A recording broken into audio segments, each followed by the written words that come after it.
This chapter felt very short, but I guess that's to be expected when there was a lot of double pages this week. But even with that being said, nonetheless, it was a pretty good chapter of One Piece.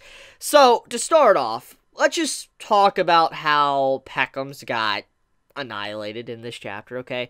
So, his Sulong transformation, ever since we found out about Sulong and all that, many have been discussing that he's obviously, the reason why he holds his glasses, or has glasses on, is because he doesn't want to transform. And many have stated the reason why he had such a good relationship with Pedro is definitely because Pedro was the only one to stop him, which was officially confirmed in this chapter. But many have been speculating for a while that, Pekom's, the reason why he wore glasses was because of that. And so, with him finally going to reveal his Sulong form, you bet you that I was pretty hyped up. I was like, yo, I'm looking forward to seeing how strong this man is. I'm looking forward to seeing what he's going to do. I was just pretty excited overall. And as soon as we start to see him transform, I'm like, I can't wait to see Pekom's go all in and see how he handles Big Mom's crew. But all of a sudden, he gets annihilated. Oven destroys him. Now, granted, Pekom's was in mid-transformation, so we can't really say he was in official Sulong form at that moment. He was transforming, but he didn't, officially fully transform. Okay, just to clarify, it's clear as day that he was fully aware of what was going on around him, because when they were trying to gouge out his eyes and stuff in this chapter, he's like, stop and all that. So it does show that he clearly was aware, he wasn't going berserker mode, and he was stopped before it officially was done. And so in that way, I'm actually pretty happy with how Oda handled that part in this chapter, because typically, when it comes to shonen and transformations, we all know what shonens I'm talking about, but usually you have it to where the characters, they watch the person transform, and then they fight. And I'm like, why don't you just attack the person before they get into their full power? Just end it right there, because it's a life or death situation. But a lot of characters don't typically do that. So,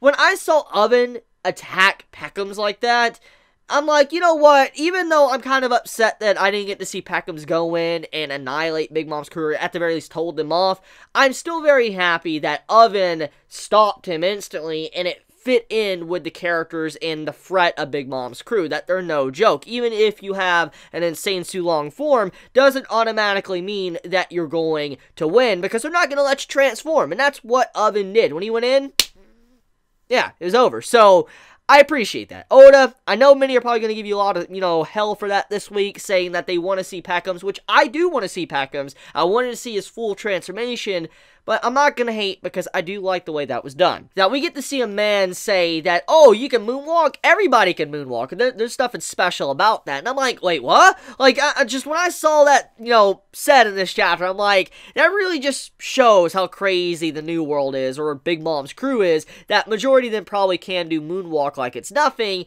And I mean, when you think about the first half of One Piece, pre-time skip, you remember how much it was a struggle for them to even get to where they're at now? I mean, for Sanji to even be able to know moonwalk, and for, this dude to come out and it's like, you know what, moonwalking, everybody can do that, and I'm like, this man literally just took a dump on Sanji's training. Like, he's just like, you're training, okay, everybody can do that. I just like, what? So, I mean, I like the dude. I like the dude that said that, because even though it's like, many might get upset with that, I'm just like, I like that, because the man, he, was saying, we're in the New World now. The Big Mom crew, we're a part of a Yonko crew, so obviously, we're going to be able to do certain techniques like hockey and all that, so, that scene, I don't know. I don't know if many would actually like it or not, but I like the scene just because of how it stated how different the New World is from the first half of Paradise Grand Line. Sanji manages to grab Luffy and get away. And Sanji's introduction in this chapter, when he initiates to get Luffy, that was pretty epic. When he just hits the dude right in the face and all that, he hit Raisin right in the face, and just the hit looks super powerful. Love that scene, by the way. But when he hit the man and he starts grabbing Luffy and he starts moonwalking, and that's when the dude pops says, everybody can moonwalk. I'm just like, yo, Sanji, you're doing some good work here. And, oh yeah, I want to point out that, there was no pudding in this chapter. Once again, we saw no pudding, which correlates with what I said last week, that maybe pudding could have potentially erased herself from Sanji's memories. He might not even remember pudding, or, there could be a lot of things, but I just want to point out that, there was no pudding this week, so I'm curious. I'm very curious on what Pudding really did to the man. Did she remove his memories or not? But we'll see when, that time comes. But for now, though, Sanji grabs Luffy.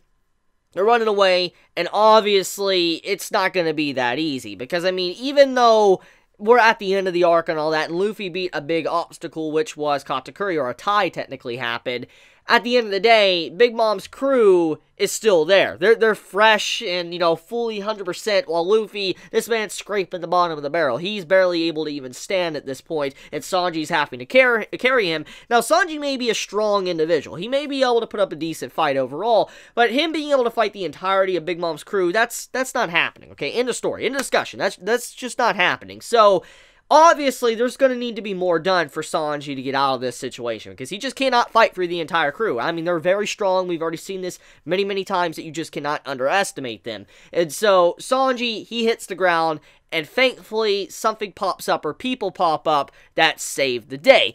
Now, the ending part of the chapter, it has been built up for a while now. We were all fully aware that Germa 66 was coming over to aid the Straw Hats, and Sanji, that was nothing to not be expected. We all knew it was coming, so the ending portion of this chapter I don't think is going to come as a surprise for anyone. We all knew that Germa 66 was probably going to pop up as soon as Luffy got out of the mirror. That's just, we all knew that. So let's just, not act like we're truly surprised about that revelation.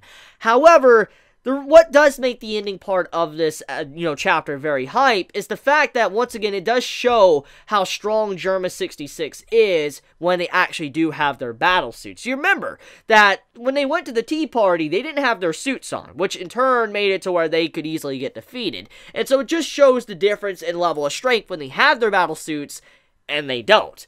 And they're putting up a pretty decent fight. I mean, they annihilated, the entire coast and all that. They're there to fight and, get Sanji and Luffy out of there. I'm like, this is a nice little segment to kind of redeem Sanji's family. Do I think they're truly redeemable after all of the heinous crap they have done? No, I don't think so. I do believe that, Sanji might forgive them in some ways, but I don't think he's probably going to, try to say they're completely redeemed. I mean, they've just done too much heinous stuff for Sanji to completely forgive them. And I mean, Judge as well. I think what it really is going to come down to is Judge having to really make up for all the hell or problems he's caused his son out throughout the years. That's the one big thing I think that's going to happen for Sanji to even change his mind about his family. But even then, though, his family pops up. They're there to save the day. And yeah, that's basically the chapter. Yeah, that's the entirety of the chapter of One Piece this week. It's a very simple chapter, and mainly the reason for this is because, like I said, it was double pages with, spread double cover pages or whatever, and, I mean, Oda always likes to do this when it comes to certain, ways he showcases certain battle scenes or, art, so I had no problem with it. It was a nice-looking chapter, and I do like, the progression. We did have Luffy finally got out. We got to see a little bit of Pekham's and his Su Long form, even though it was like a beginning of the transformation.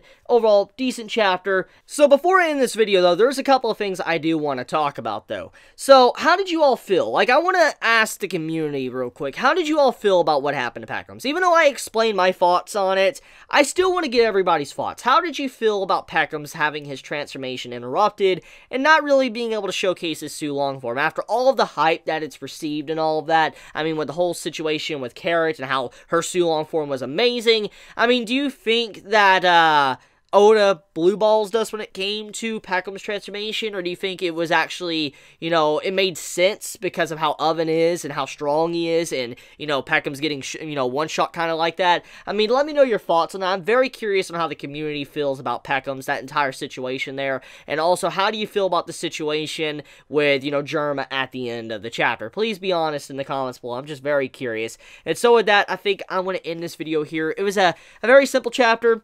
It had a lot of double pages, and that's to be expected, and that's why the chapter does feel short, but the artwork looked really good.